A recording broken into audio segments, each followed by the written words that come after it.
Good morning, students. Our next chapter is Sources of Energy. Introductory part. What do you mean by sources of energy? A source from which useful energy can be extracted either directly or indirectly by means of a conversion or transformation is known as the source of energy. I repeat, a source from which useful energy can be extracted either directly or indirectly by means of a conversion or transformation is known as sources of energy. Example are LPG, kerosene, sunlight. As these sources of energy provide us heat for cooking. Now, which are the factors which we need to consider while selecting an energy source? First, the source of energy should be available in good quantity.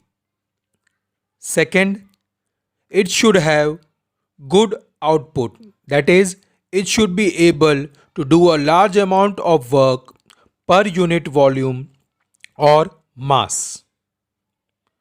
It should be easily accessible. It should be easy to store and transport. And last, it should be economical. I repeat, which are the factors on which the selection of energy source depends.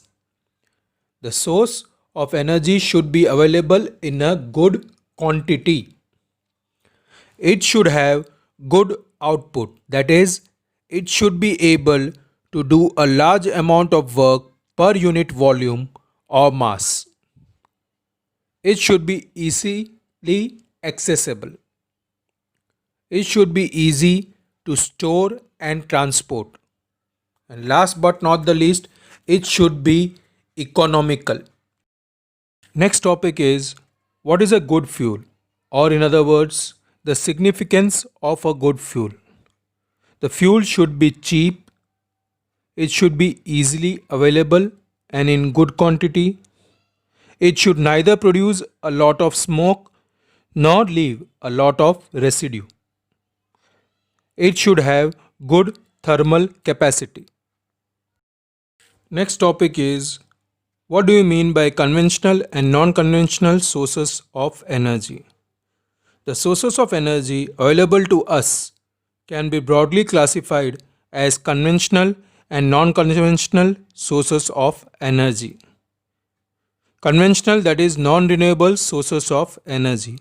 A source of energy which cannot regenerate or reuse once we have used it is called a conventional or non-renewable sources of energy. Their types are fossil fuels such as coal, petroleum and natural gas, thermal power stations, hydropower stations, biomass and wind energy. Non-conventional sources of energy, that is renewable sources of energy. Those sources of energy which are inexhaustible or say we can renew it are called non-conventional sources of energy. Solar energy, tidal energy, wind energy, geothermal energy, etc. all are the examples of renewable or non-conventional sources of energy. Next topic is conventional sources of energy. In that, first one is fossil fuels. Fuels such as coal, natural gas and petroleum formed in the earth's crust due to the decaying of plants and animal remains millions of years ago are known as fossil fuels. These fossil fuels are known as non-renewable sources of energy. Why? Such material undergoes chemical changes for all these years due to the pressure and heat in the interior of the earth. Man has used a majority of the fossil fuels available in the earth just within a few centuries. Naturally, man will not survive for another million years so as to use fossil fuels. So, fossil fuel will soon become extinct. That is why it is classified as a non renewable source of energy. The disadvantages of fossil fuels are: burning fossil fuels creates smoke. This causes respiratory problems. Fossil fuels such as coal and petroleum cause severe air pollution. Acidic oxides of carbon, oxygen, and sulfur are released on burning fossil fuels. These substances cause acid rain, which affects our water and soil resources. Release of carbon dioxide leads to greenhouse effect, which causes global warming. I repeat the disadvantages of fossil fuels. One more time: burning fossil fuels creates smoke. This causes respiratory problems. Fossil fuels such as coal and petroleum cause severe air pollution. Acidic oxides of carbon, oxygen, and sulfur are released on burning fossil fuels. These substances cause acid rain, which affects our water and soil resources. Release of carbon dioxide leads to greenhouse effect, which causes global warming. Explain in brief how electricity as an energy is produced using turbine and dynamo. In figure 14.2, we can see a dynamo and a tennis ball placed over here. The process is: a turbine is made up to rotate using either the flow of wind or water or steam. The rotating shaft of the turbine is connected to the shaft within the dynamo or the electric generator. On rotation, the motor starts and produces electricity, which gets generated. The electricity is supplied to light the electrical instruments such as bulb or fan, etc. gets lighted up. Now, what is a thermal power plant and how does it work? Thermal power plant is a setup which converts heat energy into electrical energy on a large scale basis. The working of it suggests fuel such as coal is burned to generate steam on very large scale. The steam is directed to run the turbines, which then generate electricity using generators. The electricity is then supplied to households as well as commercial establishments. Now, why are thermal power plants preferably set up near coal or oil fields?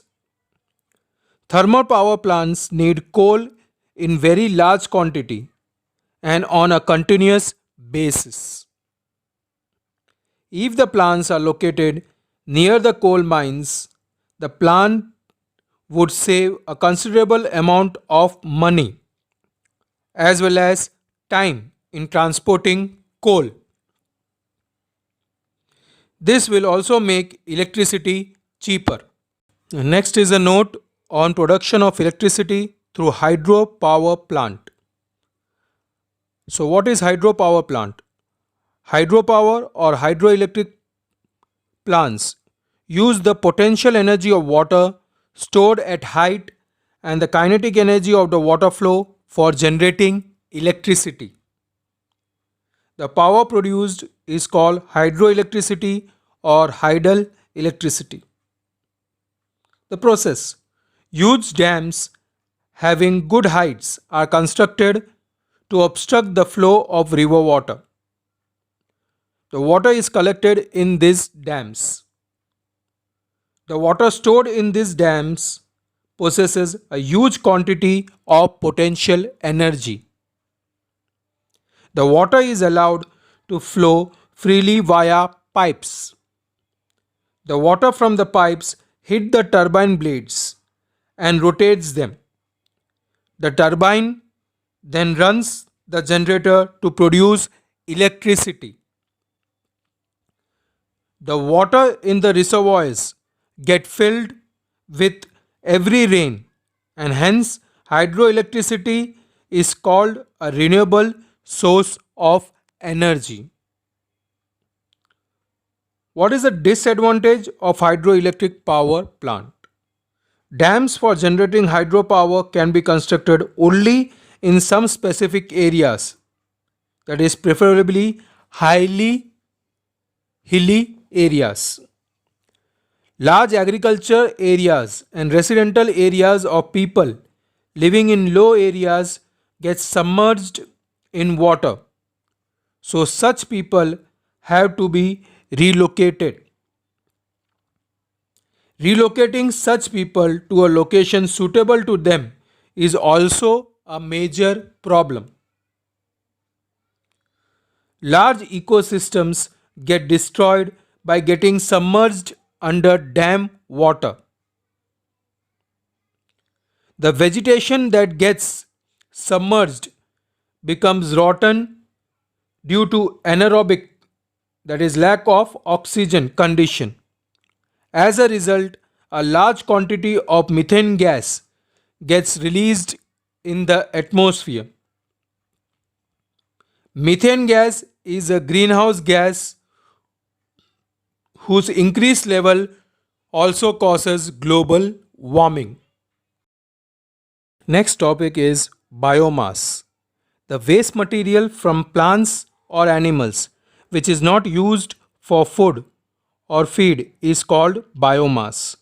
For example, dung is used as fuel. Wood is also used as fuel. The source of these fuels, that is plant and animal waste, is then called biomass. Plant residue left after farming, vegetable waste, etc. are also biomass. These fuels have very low calorific value. Moreover, burning them produce lot of smoke. We can produce bioenergy in the form of biogas using biomass. Now, why there is a need of technological intervention while using biomass as fuel? The cattle dung, wood, farm waste, etc. are also the part of biomass and are used as fuel. Wood on burning gives very less heat energy and also generates a lot of smoke. But if wood is burned in limited supply of oxygen, the water and volatile material present in the wood gets removed and what is left is called charcoal. Charcoal burns without flames or emitting heavy smoke like wood. It also gives more heat energy. Similarly, cow dung, plant residue such as dead plants, dried leaves, residue obtained after harvesting a crop, vegetable waste, and sewage can be gathered in a pit and decomposed to produce a more efficient fuel called biogas. Thus, technological intervention improves the fuel efficiency and also emits lesser or non pollutants in the environment. Next topic is biogas plant. Biogas is a mixture of gases, namely methane, hydrogen, carbon dioxide, and hydrogen sulfide. Methane is the main constituent of biogas. 75% of biogas is methane. The raw materials that can be used to prepare biogas are Plant waste such as dry leaves, dead plants, woods, grass, etc. Animal waste like dung of the cattle, horse, elephant, and poultry droppings. Domesticate waste such as fruits and vegetables peels and waste from fruit processing industries. Now, describing the structure of biogas plant. The structure of a fixed dome type biogas plant. It consists of an underground tank called the digester. The digester is made up of bricks. It is a sealed chamber devoid of oxygen. The plant has a dome shaped roof made up of cement and bricks. This dome acts as a gas holder. The dome has a gas outlet wall at the top for releasing biogas produced in the plant. There is a sloping inlet chamber on the left side of the digester tank. Raw material, that is biomass, is put in the plant from this inlet. On the right side, there is an outlet chamber for removing the residue from the plant. Now, how does it work? Cow dung and the water are mixed in a separate tank and are put into the digester or biogas plant via inlet chamber. The tank is then closed for about 50 to 60 days. During this period, anaerobic microorganisms decompose or break down complex compounds of the cattle dung slurry. There is a mixture. The biogas starts getting collected in the dome. It is then brought out via the outlet pipe of the dome. Once the plant is operative, the slurry is periodically fed into the plant so as to obtain continuous supply of biogas. 75% of biogas is methane. Other gases produced are carbon dioxide, hydrogen, and hydrogen sulfide. Now, there are some advantages of biogas plant. Biogas is an excellent fuel which contains up to 75% methane. The gas is used for cooking purposes in villages. Biogas burns without smoke, leaves no residue like ash in wood and charcoal. It has a high thermal capacity. The slurry left behind as residue in the excellent manure rich in nitrogen and phosphorus. I repeat, the slurry which is left behind as residue is an excellent manure which is rich in nitrogen and phosphorus. Biogas can also be used for lighting the villages. Biogas plant offers a large scale solution for effective utilization of bio waste and sewage material. Next topic is wind energy. Moving air is called wind. Wind possesses kinetic energy. This kinetic energy can be used to do work or obtain electricity through a machine called windmill. The energy of the wind is used to rotate the blades of the windmill. By connecting the turbine with the windmill, we can generate electricity. Here is the structure of a windmill. The structure of the windmill can be compared to that of the large electric fan.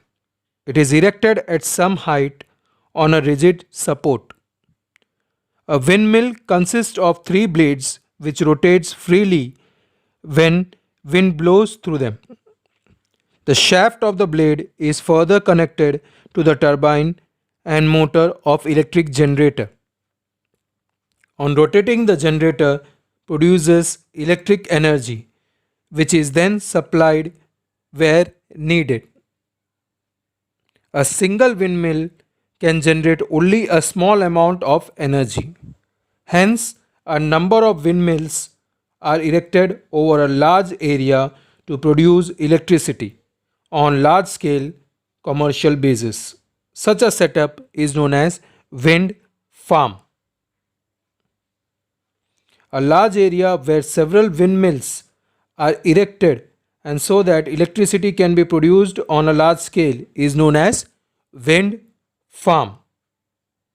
Since the output of individual windmill is quite less, installing several windmills together to create a wind farm is logical and better option. What are the advantages of windmills? Wind energy do not cause any pollution. It is a renewable source of energy. Once installed, it does not cause any recurring expense.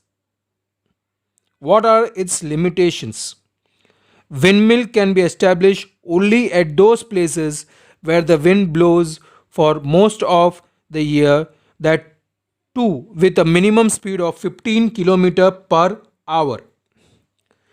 A backup facility such as storage cell is needed for continuous supply of electricity in case when there is no wind. A large area of the land is needed to establish a wind farm. For example, 2 hectares of land would require to set up a wind farm which produces just 1 megawatt electricity. The initial cost to set up a wind farm is quite high. The tower and the blades of the windmill are always exposed to the vagaries of nature such as sun, rain, storm, and cyclone. Hence, windmills require a very high maintenance. What are the uses of windmill? The energy of windmill is used to draw underground water with the help of water lifting pumps. It is used to rotate heavy stones for grinding wheat into flour. And last but not the least, windmills are used to generate